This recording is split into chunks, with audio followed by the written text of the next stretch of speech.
Bonjour à toutes et à tous, bienvenue dans cette édition. On commence tout de suite avec l'actualité et ces parents d'élèves d'une école de la métropole lilloise qui sont en colère contre la directrice.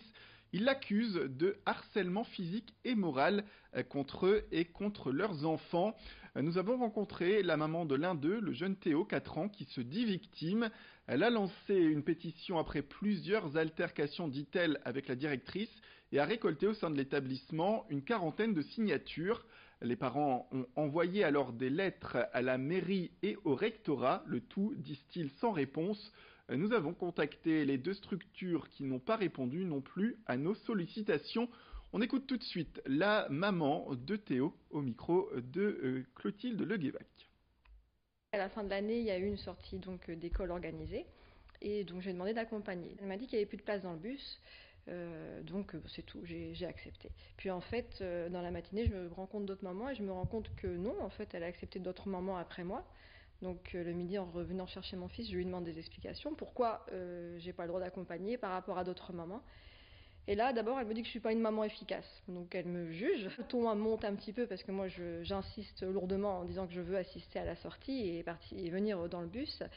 Et elle finit par me pointer du doigt comme ça, comme un enfant, en me disant vous ne viendrez pas dans mon bus. Et si c'est ça, lui ne vient pas à la sortie. En pointant Théo qui était là.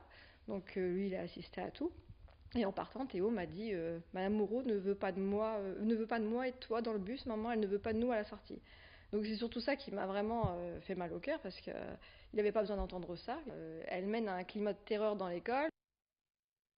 À l'occasion de la braderie de Lille qui arrive à grands pas, le laboratoire pharmaceutique Molneuc à Wascal s'allie une nouvelle fois avec l'association Debra. Ça fait 2 ans qu'il s'allie avec cette association. C'est une structure qui aide les familles de patients atteints d'épidermolyse bulleuse, une affection dermatologique génétique rare.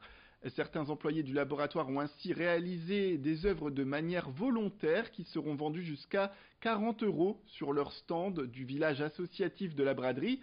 Ça se passera porte de Paris.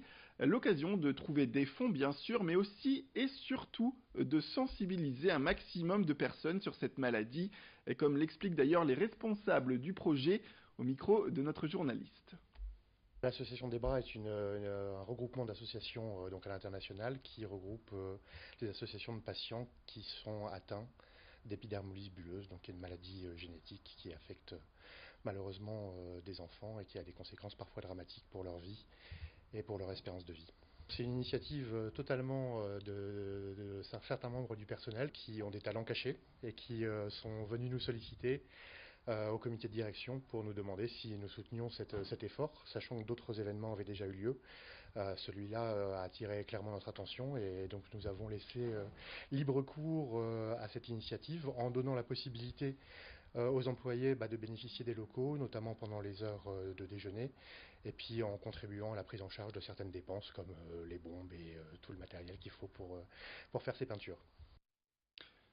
Rep, burpees, push-ups, ces termes vous seront peut-être familiers prochainement. On vous parle du CrossFit. C'est une discipline venue tout droit des États-Unis et qui fait fureur dans les salles de sport et notamment en cette période de rentrée qui approche. L'activité mélange la gymnastique, l'haltérophilie et l'athlétisme. Elle est désormais développée dans 400 salles en France spécialisées. Parmi elles, CrossFit Initium à Villeneuve-d'Ascq. Le gérant Quentin Vigneault fait suer chaque jour 250 adhérents. Alexis Tessier l'a rencontré pour parler de cette discipline à découvrir. Quand on tape CrossFit sur YouTube, on voit que des monstres. Euh, Ces gens-là, ce sont des professionnels, c'est pour la performance qu'ils font ça. Ça n'a rien à voir avec ce qu'on fait dans les salles de CrossFit où on cherche vraiment à développer les capacités fonctionnelles des individus. Euh, donc on essaie un peu de lutter contre ça, de montrer que c'est pas que ça. Et que ça n'a rien à voir justement avec l'activité qu'on peut pratiquer dans les salles de CrossFit. On apprend vraiment à utiliser ses capacités physiques. Il y a plein de choses où on pense qu'on est incapable de le faire. Et finalement, on se rend vite compte qu'on est bien plus capable que ce qu'on imagine. Et une fois qu'on a cette confiance en nous grâce à l'activité, en fait, on peut la transférer sur les activités de la vie. et on est beaucoup moins enclin au stress. Donc ça joue énormément sur le stress. Et puis on apprend tous les jours à faire des mouvements ludiques, que ce soit des trucs comme marcher sur les mains, faire des mouvements de gym avec les anneaux, lever des barres, et tout ça vraiment sans se blesser, c'est hyper important.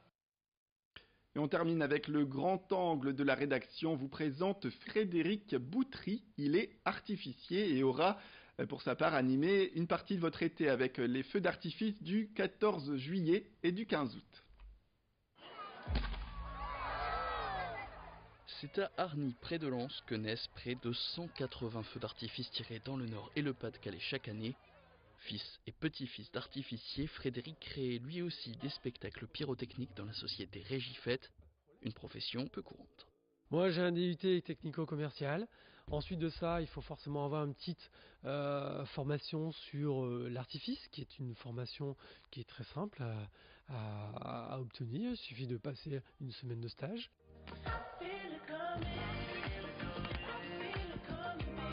Aujourd'hui, un artificier, c'est avant tout une personne polyvalente, capable d'être un commercial et de répondre à des appels d'offres très précis, mais aussi un artiste qui crée parfois plusieurs dizaines de minutes de spectacle non-stop et qui doit aussi acheter les fusées qui correspondent à ce qu'il imaginait, car non, les feux d'artifice ne sont pas fabriqués sur place. On va déjà nous faire une présélection auprès de différents fabricants, anglais, italiens, espagnols. On y va chez eux, on passe une commande, un peu comme un peintre qui lui va pouvoir voir un peu ses pots de peinture, je voudrais cette nuance-là, cette couleur-là. Voilà, nous on achète nos bombes, on achète nos produits en vrac, nos couleurs, nos effets, et à partir de là, on assemble tout ça, comme le peintre, qui lui a ses différents pots de peinture, il va prendre du bleu, du vert pour peindre un joli tableau, et nous c'est exactement ça, on fait la même chose. Mais avant d'accéder au terrain, il faut pouvoir imaginer le show qui sera présenté, et pas question d'essayer les fusées avant le jour J. On a un petit outil, nous, qui est très sympathique, c'est l'image de synthèse. Ça nous permet forcément, par rapport toujours évidemment à l'informatique, de voir ce qui se passe, de programmer et de peut-être faire quelques petits changements de couleurs, de nuances, d'angles par rapport à ce qu'on avait envisagé de présenter aux clients. Et pour nous, de l'autre côté, lorsqu'on propose un projet, on l'a déjà vu en image de synthèse, mais on est seul à l'avoir vu. Chaque année, Régifête prépare et présente près de 180 spectacles, dont la moitié est prévue les 13 et 14 juillet.